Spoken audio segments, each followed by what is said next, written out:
नमस्कार मित्रांनो, नगर परिषद भरती 2023 या परीक्षेत विचारलेले प्रश्न आपण या लेक्चरमध्ये कंप्लीट करणार आहे। मात्र आपण फक्त तेवढेच प्रश्न कव्हर करणार नाही तर त्याच्या आजूबाजूचा सर्व डाटा आपण इथे कव्हर करण्याचा प्रयत्न करणार आहे, जेणेकरून येणाऱ्या एग्जाममध्ये आपल्या या लेक्चरमधील जास्तीत जास्त प्रश्न उतरतील।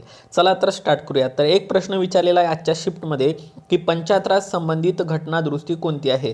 तर या प्रश्नाचं अचूक उत्तर आहे मित्रांनो 73वी। काळजीपूर्वक वाचायचं। नगरपालिका घटना दुरुस्ती जर विचारली तर ती आहे 74वी। ओके, हे 73वी आणि ही आहे 74वी। आणि 92ला ह्या घटना दुरुस्त्या मांडण्यात आलेल्या होत्या आणि ती लागू झाली होती 73वी घटना दुरुस्ती 24 एप्रिल 1993ला। म्हणूनच बघा, पंचायत राज दिवस कधी साजरा केला जातो असा आपल्याला PSI मध्ये पण प्रश्न आलेला होता कंबाईन मध्ये। पंचायत राज दिवस हा 24 एप्रिलला साजरा केला जातो आणि मित्रांनो हा 2010 पासून केला जातो। हा पॉईंट तुम्ही इथे लक्षात ठेवा। मित्रांनो, पंचायत राज म्हणजेच काय? ग्रामपंचायत, पंचायत समिती आणि जिल्हा परिषद याला पंचायत राज म्हणायचं।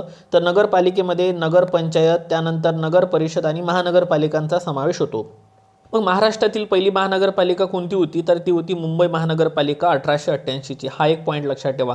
पण तुम्हाला जर विचारलं की भारतातील पहिली महानगरपालिका कोणती, तर या प्रश्नाचं उत्तर घ्यायचं आहे मद्रास। आणि कधीची होती? तर ती होती 1687 ची। ओके, सो असा डाटा टोटल कव्हर करणार आहे आपण। त्यानंतर 74वी घटना दुरुस्ती लक्षात घ्या कधी लागू झाली असा जर प्रश्न विचारला तर लक्षात घ्या 1 जून 1993। का बरं प्रश्न येत आहे याचं रिझन आहे, याला 30 वर्ष पूर्ण होत आहे 2023 मध्ये। ओके, तर 2023 मध्ये 30 वर्ष पूर्ण झालेले आहे, हे त्यामागचं कारण आहे परीक्षेमध्ये येण्याचं। चला, स्ट्रॉबेरी पिकासाठी कोणतं ठिकाण प्रसिद्ध आहे असा प्रश्न विचारलेला आहे। तर मित्रांनो ते आहे महाबळेश्वर। मग महाबळेश्वर कुठं आहे? तर महाबळेश्वर आहे साताऱ्याला। त्याचप्रमाणे एक पाचगणी नावाचं ठिकाण आहे, ते पण साताऱ्यालाच आहे आणि पाचगणीला टेबल लँड म्हणून सुद्धा ओळखलं जाते मित्रांनो। जर तुम्हाला स्ट्रॉबेरी फळ विचारलं असेल कुठलं आहे, तर तुम्हाला लक्षात असू द्या की अंजीर हे फळ विचारू शकते, जे की राजेवाडी या ठिकाणी आहे। नंतर तुम्हाला जर विचारलं की सीताफळासाठी प्रसिद्ध कोणतं ठिकाण आहे, तर ते आहे दौलताबाद।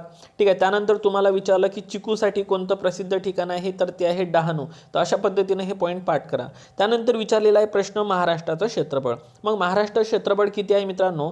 मग महाराष्ट्राचं क्षेत्रफळ किती आहे? 30,77,13 म्हणजे 3,07,713 चौरस किलोमीटर। ओके, महाराष्ट्रामध्ये एकूण जिल्हे किती आहे? 36।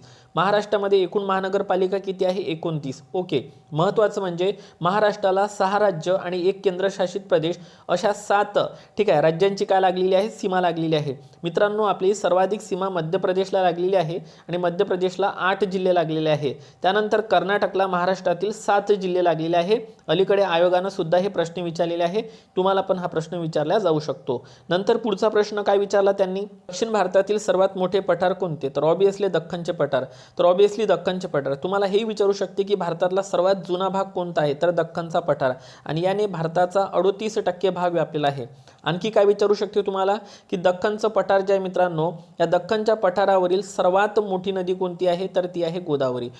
गोदावरी भारतामध्ये 1465 किलोमीटर इतकी आहे, तर आपल्या महाराष्ट्रामध्ये गोदावरी 668 किलोमीटर इतकी वाहते।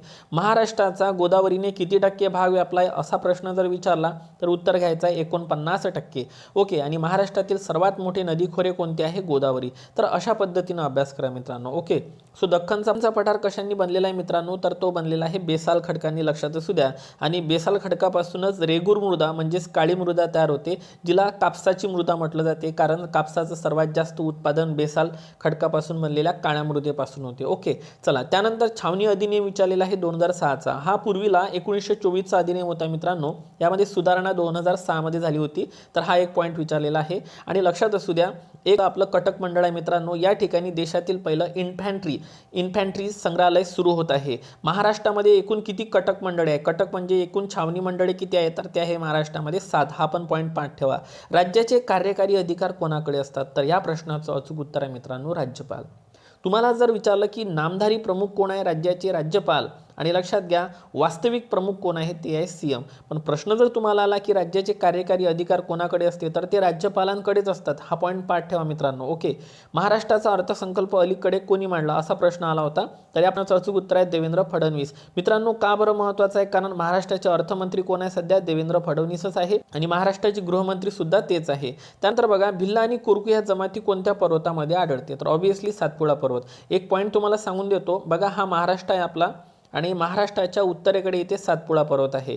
ओके, आणि सातपुडा पर्वताच्या वर एक नर्मदा नदी आहे, सातपुडा पर्वताच्या खाली तापी नदी आहे. म्हणजेच नर्मदा आणि तापीला वेगळं करण्याचं काम हा सातपुडा पर्वत करतो मित्रांनो. ओके, लक्षात असू द्या. महाराष्ट्राच्या उत्तरेला आहे, मात्र तो पश्चिमेकडून पूर्वेकडे असा पसरलेला आहे. ओके, जमात विशेषतः खानदेशामध्ये आढळते, तर कुरकू हे जमात मित्रांनो अमरावती या ठिकाणी आढळते. ओके, आणि तुम्हाला जर विचारलं की सातपुड्यातला सर्वात उंच शिखर कोणतं, तर ते आहे 1350 मीटरचं. लक्षात असू द्या धूपगड. पण महाराष्ट्रातलं सर्वात मोठं जर विचारलं 1325 मीटरचं, तर ते आहे मित्रांनो अस्तंबा. आणि अस्तंबा कुठं आहे? अस्तंबा आहे आपल्या नंदुरबारला. आणि अमरावतीतलं जर सर्वात उंच शिखर विचारलं तर ते आहे बैराट 1177 मीटर इतकं. ओके, तर असा अभ्यास ठेवा. त्यानंतर विचारला होता प्रश्न मार्गदर्शक तत्वे कुठून घेतले, तर बघा आयर्लंडकडून घेतलेले आहे. भाग कितीमध्ये येते मार्गदर्शक तत्वे, तर 4 मध्ये येते. संबंधित कलम सांगा, 36 ते 51 पर्यंत आहे. त्यानंतर हक्क कुठून घेतले, अमेरिका. मूलभूत हक्क घटनेच्या भाग 3 मध्ये येते. सर्वात मोठा भाग 3च आहे मित्रांनो, ज्याला भारतीय राज्यघटनेचा मॅग्ना कार्टा म्हणू शकतो आपण. त्यानंतर भाग 3 मध्ये 12 ते 35 पर्यंत कलम आहे, हा एक पॉईंट पाठ ठेवा. आणि मूलभूत कर्तव्य घेतले आपण रशियाकडून. मूलभूत कर्तव्य हे घटनेमध्ये नव्हते. 42वी घटना दुरुस्ती 1976 मूलभूत कर्तव्य घटनेत टाकण्यात आलेले आहे. सरदार स्वर्णसिंग समिती होती संबंधित. आणि लक्षात असू द्या या संबंधित आपण भाग 4A आणि कलम 51A घटनेमध्ये टाकलेली होती. आणि यामध्ये एकूण 10 मूलभूत कर्तव्य होते, परंतु मूलभूत कर्तव्य 11 आहे. मग 11वं मूलभूत कर्तव्य कितव्या घटना दुरुस्तीने टाकलं? 86वी घटना दुरुस्ती 2002 ने आपण 11वे मूलभूत कर्तव्य टाकलेले आहे. तर या पद्धतीने हे तिन्ही पॉईंट मी तुम्हाला आता कव्हर करून दिलेले आहे. एक प्रश्न तर 100% तुम्हाला विचारला जाणार. मुंबईच्या किनारपट्टीवर मान्सून पाऊस कधी येतो विचारला. जूनच्या पिरियडमध्ये मुंबईच्या किनारपट्टीवर मान्सून पाऊस येतो. आता ईशान्य पाऊस जर विचार केला तर ईशान्य पाऊस सगळ्यात जास्त कुठे पाऊस देतो, तर तामिळनाडूमध्ये पाऊस देतो. लक्षात असू द्या. त्यानंतर पोर्टल कधी सुरू करण्यात आले, तर मी हे वेबसाईटवर तारीख शोधली 26 ऑगस्ट 2021. लक्षात असू द्या. आता त्यांनी काय विचारलं मित्रांनो, त्यांनी विचारलेलं आहे स्पर्धा कायदा. तर मी MRTP कायदा एक्स्ट्रा टाकला. लक्षात असू द्या MRTP कायदा हा 1969चा आहे आणि याचंच रूपांतरण स्पर्धा कायद्यामध्ये 2002 मध्ये झालेलं होतं मित्रांनो. एक पॉईंट आणखी लक्षात असू द्या, 19 जुलै 1969ला 14 बँकेचं राष्ट्रीयकरण करण्यात आलं होतं, ज्यांच्या ठेवी 50 कोटी किंवा त्यापेक्षा जास्त होत्या. ओके, जुलै 1969 14 बँकेचं राष्ट्रीयकरण कोणाच्या काळात झालं होतं? इंदिरा गांधी यांच्या काळामध्ये झालेलं होतं. कारण अर्थशास्त्रावर पण प्रश्न विचारत आहे आणि यूट्यूब चॅनलवर सगळी माहिती अवेलेबल आहे. म्हणून मित्रांनो मी करंट अफेअरसोबत GK का घेत असतो ते तुम्हाला आता कळत असेल. ओके, त्यानंतर पहा सर्वात मोठा क्षेत्रफळ असणारा जिल्हा कोणता आहे, तर तो आहे अहमदनगर. याचा शॉर्टकट सांगतो मित्रांनो, अपना आणि एक लक्षात ठेवायचं सोग. ठीक आहे, म्हणजे अहमदनगर, दुसरा पुणा, तिसरा नाशिक, नंतर सोलापूर आणि नंतर आहे गडचिरोली. तर असा एक शॉर्टकट फॉर्म तुम्ही लक्षात ठेवा. ओके, त्यानंतर पहा मित्रांनो LPG धोरण म्हणजे लिबरायझेशन, प्रायव्हेटलायझेशन अँड ग्लोबलायझेशन कधी सुरू झालं, यालाच नवे आर्थिक धोरण म्हटलं जाते, ज्याला तुम्ही खाजगीकरण, उदारीकरण आणि जागतिकीकरण धोरण म्हटलं जाते. तर आज तुम्हाला तारीख विचारली, तर आजच्या शिफ्टमध्ये तुम्हाला तारीख विचारली 24 जुलै 91. उद्या काय विचारेल, कोण होते तत्कालीन पंतप्रधान, तर ते होते PV नरसिंह राव. अर्थमंत्री कोण होते, तर डॉक्टर मनमोहन सिंग. लक्षात असू द्या हे भारताचे काय होते, तत्कालीन अर्थमंत्री होते. तर यांच्यावर प्रश्न येऊ शकतो. घटनेत 25 भाग आणि 12 परिशिष्ट आहे, परंतु सुरुवातीला 22 भाग आणि लक्षात असू द्या 8च परिशिष्ट घटनेमध्ये होते. ओके, आणि 395 कलमा होत्या. आज त्यांची संख्या हे 450+ पेक्षा जास्त झालेली आहे मित्रांनो. राष्ट्रहितासाठी राज्यसूचीत कायदे करण्याचा अधिकार राज्यसभेच्या ठरावाद्वारे देण्यात आलेला आहे. कोणत्या कलमानुसार, तर 249 कलम. ओके, 2 किंवा त्यापेक्षा जास्त राज्याच्या ठरावाने जर राज्यसूचीत कायदा करता येत असेल तर ती कलम आहे मित्रांनो 252. ठीक आहे, राज्यसभेद्वारे म्हटलं तर 249. आणखी एक सांगतो, आंतरराष्ट्रीय करारासंबंधित असेल तर 253 कलमानुसार राज्यसूचीत काय करता येते, कायदा करता येते. तर ह्या 3 कलमा सध्या पाठ ठेवा. त्यानंतर बघा केंद्रीय निवडणूक आयोग किती सदस्य आहे असा प्रश्न विचारला, तर 3 सदस्य आहे. दुपारच्या लेक्चरमध्येच मी हे कव्हर करून दिलं होतं तुम्हाला. आणि सुरुवातीला हा 1 सदस्य आयोग होता, आता तो 3 सदस्य आयोग आहे, म्हणजे त्रिसदस्यीय आयोग आहे. मग केंद्रीय निवडणूक आयोगाबद्दल लगेच महत्त्वाची इन्फॉर्मेशन बघून घ्या. केंद्रीय निवडणूक आयोग भाग 15 मध्ये येते. 324 ते 329 दरम्यान कलम आहे. प्रॉपर कलम आहे 324 केंद्रीय निवडणूक आयोग. मित्रांनो या निवडणूक आयोगाची स्थापना 25 जानेवारी 1950 ला झाली होती. म्हणून बघा राष्ट्रीय मतदार दिवस हा 25 जानेवारीला असतो. आणि राष्ट्रीय मतदार दिनाबरोबरच राष्ट्रीय पर्यटन दिवस सुद्धा, कोणता म्हणत आहे मी, राष्ट्रीय पर्यटन दिवस सुद्धा हा 25 जानेवारीला असतो. जागतिक पर्यटन म्हटला तर तो 27 सप्टेंबर आहे. लक्षात असू द्या. पहिले मुख्य निवडणूक आयुक्त कोण होते, मग सुकुमार सेन. मुख्य निवडणूक आयुक्त कोण आहे, तर ते आहे राजीव कुमार. राष्ट्रपती, उपराष्ट्रपती, राज्यसभा, लोकसभा, विधान परिषद आणि विधानसभेच्या निवडणुका कोणामार्फत घेतल्या जातात? तर केंद्रीय निवडणूक आयोगामार्फत. तुम्हाला असं वाटेल मित्रांनो, विधान परिषद, विधानसभेच्या निवडणुका राज्य निवडणूक आयोग घेते, पण असं नाही आहे, केंद्रीय निवडणूक आयोग घेते. मग राज्य निवडणूक आयोग कोणाची निवडणुका घेते? तर बघा, पंचायत राज निवडणुका आणि नगरपालिका निवडणुका आपला राज्य निवडणूक आयोग घेते. मग राज्य निवडणूक आयोगाची स्थापना पण पाठ असू द्या. जसं केंद्रीय निवडणूक आयोग 25 जानेवारी 1950चा आहे, तसा महाराष्ट्राचा राज्य निवडणूक आयोग पाठच पाहिजे आपल्याला, कारण याला 30 वर्ष पूर्ण होत आहे. लक्षात घ्या, याला 30 वर्ष पूर्ण होत आहे आता. तर 26 एप्रिल 1994चा आहे आणि हे कलम पेपरमध्ये विचारलेले आहे 243 आजच्या शिपमध्ये. तर लक्षात असू द्या, पंचायत राज निवडणुका 243 73व्या घटनादुरुस्तीने ही कलम टाकली. पण तुम्हाला नगरपालिका निवडणुका विचारल्या, ठीक आहे, जसं की नगर पंचायत, नगर परिषद आणि महानगरपालिकेसंबंधित, तर ती आहे 243 आणि हे 74व्या घटनादुरुस्तीने ॲड करण्यात आलेली आहे. चला, आणखी काय एक प्रश्न विचारला, लोकसंख्येवर प्रश्न विचारला चाललेला आहे. तर त्यापैकी हे 4 पॉईंट मी कव्हर करून देतो. लक्षात ठेवा, ग्रामीण लोकसंख्या महाराष्ट्राची म्हणत आहे 11 नुसार ती आहे 54.80 आणि शहरी लोकसंख्या आहे 45.20. भारताची जर ग्रामीण लोकसंख्या विचारली तर 68.85 आणि शहरी म्हटलं तर 31.15. पण एवढं पाठ नाही राहत, म्हणून तुम्ही महाराष्ट्राची शहरी लोकसंख्या लक्षात ठेवा 45.20 आणि भारताची लक्षात ठेवा शहरी लोकसंख्या 31.15. हे 100 मधून वजा केले एवढे की तुम्हाला ग्रामीण लोकसंख्या काय होते भेटून जाते. ओके, एवढं जस्ट पाठ ठेवा. एवढे नसेल राहत लक्षात तर 45 आणि 31च पाठ ठेवा तरी चालेल. ठीक आहे, भारतातील सर्वात मोठे पठार कोणते? ऑब्वियसली दख्खनचे पठार, याबद्दल आपण इन्फॉर्मेशन पाहिलीच आहे. त्यानंतर राज्य निवडणूक आयोगाच्या 2 कलमा 243 पंचायत राज आणि 243 नगरपालिका. ओके, के आहे ग्रामीण संबंधित आणि झेड आहे लक्षात घ्या शहरी संबंधित. हा प्रश्न विचारलेला आहे मित्रांनो, विद्यावाहिनी कोणाच्या काळात स्थापन झाली होती असा प्रश्न विचारलेला आहे. तर अटल बिहारी वाजपेयी यांच्या काळामध्ये ती सुरू झालेली होती. तत्कालीन PM होते अटल बिहारी वाजपेयी. तर विद्यावाहिनीचं वर्ष लिहून दिलेलं आहे मी तुम्हाला, कारण तुम्हाला उद्याच्या पेपरमध्ये येऊ शकते 2003. मग मीडिया लॅब एशिया पण मी इथं काढून दिलेला एक पॉईंट आहे 2001चा आहे, लक्षात असू द्या.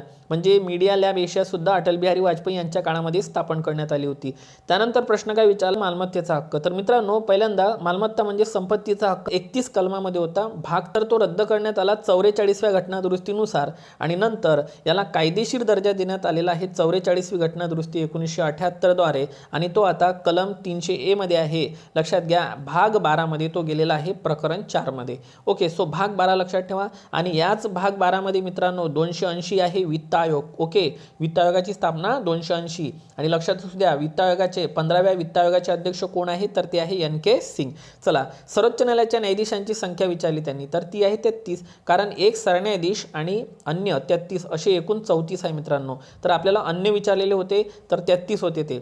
सर्वोच्च न्यायालयाच्या न्यायाधीशांची संख्या वाढवण्याचा अधिकार कोणाला आहे? 5 संसदेला.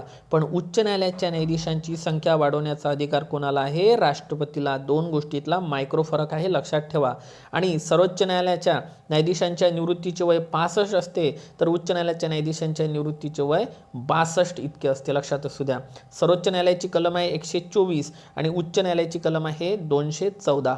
लक्षात ठेवा, हा 2 समोर घेतला तर 214 आपल्याला उच्च न्यायालय भेटून जाते, लक्षात असू द्या.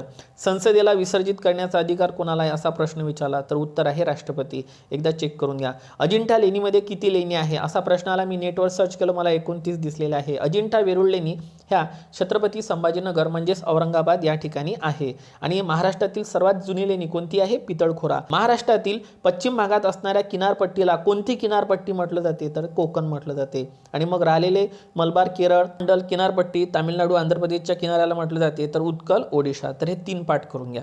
त्यानंतर पहा मित्रांनो, मुख्य लोकसेवा आयुक्ताची नेमणूक कोण करतात? तर ऑब्वियसली राज्यपाल करतात. आणि लोकायुक्त पद निर्माण करणारे पहिले राज्य कोणतं आहे? हा एक्स्ट्रा पॉईंट पाठ ठेवा, माझ्याकडून तुम्हाला प्रश्न येऊ शकते. लोकायुक्त पद निर्माण करणारं भारतातील पहिलं राज्य आहे महाराष्ट्र. माहितीचा अधिकार ऑनलाईन करणारं पहिलं राज्य कोणतं आहे? आपलं महाराष्ट्र. आणि मित्रांनो, ॲक्टवर भरपूर सारे प्रश्न होते. महाराष्ट्राचे पहिले लोकायुक्त कोण? भ्रष्टाचार अधिनियम केव्हा लागू झाला? तर आपल्याला 3 ॲक्ट आहे मित्रांनो. तर या 3 ॲक्टवर 3 लेक्चर मी बनवलेले आहे आणि त्याच्यावर प्रश्न पण बनवलेले आहे. त्या पर्टिक्युलर नॉलेजला एकदा चेक करा, प्लेलिस्टमध्ये जा, तुम्हाला सगळ्या गोष्टी मिळून जाईल. लवकरच भेटू, तोपर्यंत टेक केअर आणि पेपरसाठी ऑल द बेस्ट.